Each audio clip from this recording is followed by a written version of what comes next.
जैसा कि कानपुर शहर में जोरों चर्चा है, पूर्व मंत्री श्री अखिलेश यादव जी ने जो है जब से वो आजम खान जेल गए हैं उनकी किसी तरह से कोई मदद नहीं करी गई है।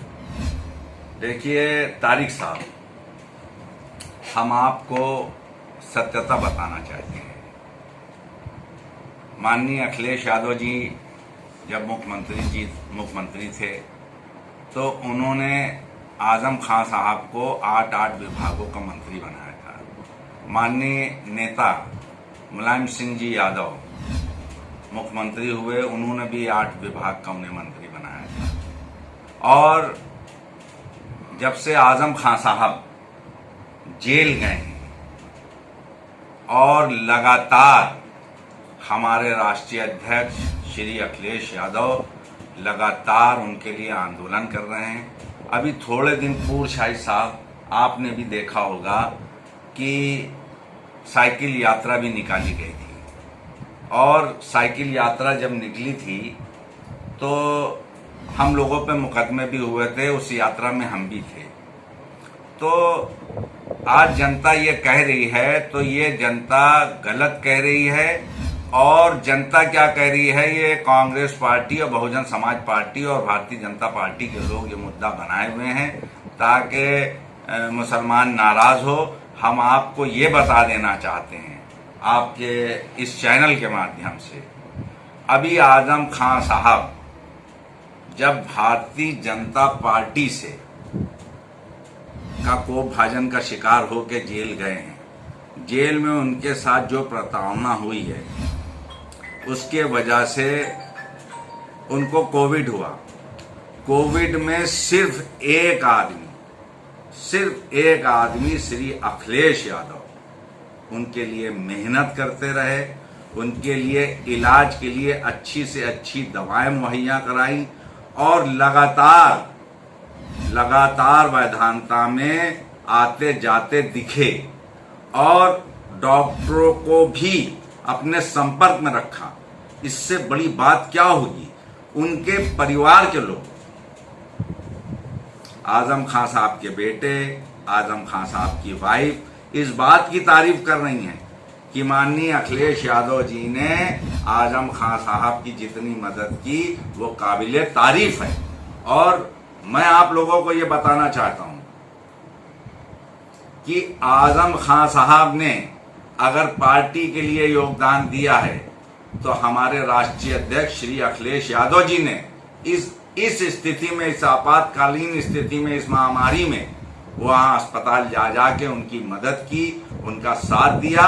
और हमारे हिसाब से जिंदगी भर श्री अखिलेश यादव साथ देते रहेंगे, क्योंकि मैं यूथ से हूं, मैं अखिलेश जी को बहुत अच्छी तरीके से जानता हूं, बहुत अच्छी तरीके से शाहिद साहब, क्योंकि अखिलेश जी जो कहते हैं वो करते हैं। जब पार्टी के एक मामूली से कार्यकर्ता पे आंच आती है तो वो अपना खून देने को तैयार हो जाते हैं। लोगों का कहना है कि अखिलेश यादव जो है बहुत लेट पहुंचे हैं, बहुत देर से पहुंचे हैं वहां पर मदद करने, और स्वास्थ्य सेवा जो है वहां पर काफी उनको दिक्कतें हो रही थी स्वास्थ्य सेवा को लेकर। भाई ये तो आरोप लगाइए, खूब जम के लगाइए, जो और भी लगा सकते लगा दीजिए। नहीं, जनता बोल रही है, जनता बोल रही है, जनता का काम ही है। मेन काम तो जनता वोटर होती है।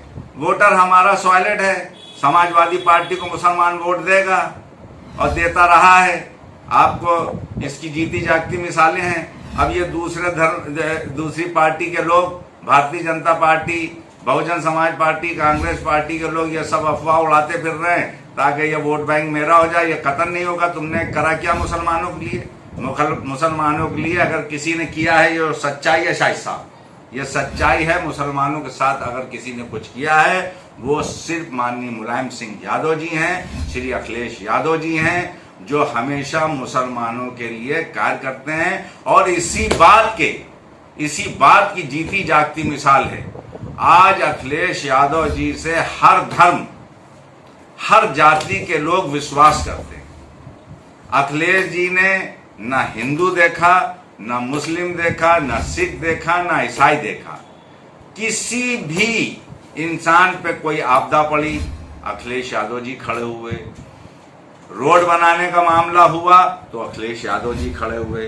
पुल बनाने के मामले हुए तो अखिलेश यादव हुए, विकास का कार्य हुआ तो अखिलेश यादव हुए। कानपुर से जुड़ा उन्नाव डिस्ट्रिक्ट जो आजादी के बाद से जंगल के रूप में जाना जाता था, माननीय अखिलेश यादव जी ने उसको कानपुर से जोड़ के कानपुर जिले के बराबर ला के खड़ा कर दिया। ये क्या कम तारीफ है भाई? तारीफ तो इस बात की होती है जिस पार्टी के साथ हर धर्म हर जाति के लोग जुड़े हों। ये छोटी बात है। आज याद कर रहे हैं श्री अखिलेश यादव जी को, लोग याद कर रहे हैं कि कल चुनाव हो जाए तो अखिलेश यादव जी सरकार बना के आ जाएंगे और प्रचंड बहुमत के साथ आएंगे अखिलेश यादव। 2022 की क्या तैयारी है समाजवादी पार्टी की?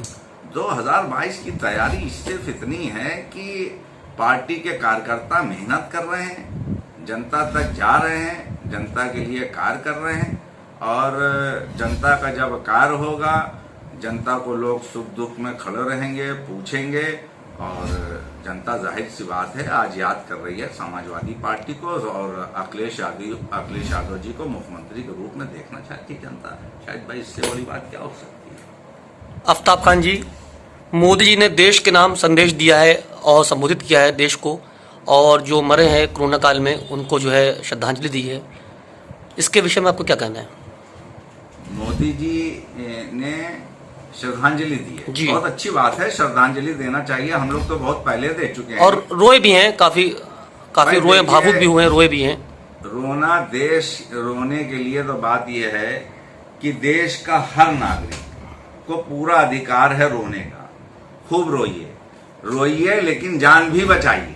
सिर्फ रोने से, आंसू बहाने से बेड नहीं बन जाएंगे, अस्पताल नहीं बन जाएंगे।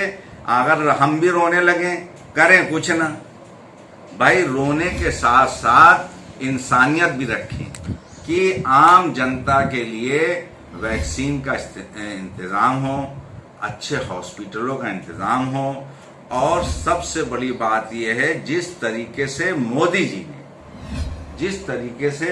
जी ने हर चीज पे टैक्स लगाए, हर चीज महंगी हुई, कभी जीएसटी, कभी कुछ।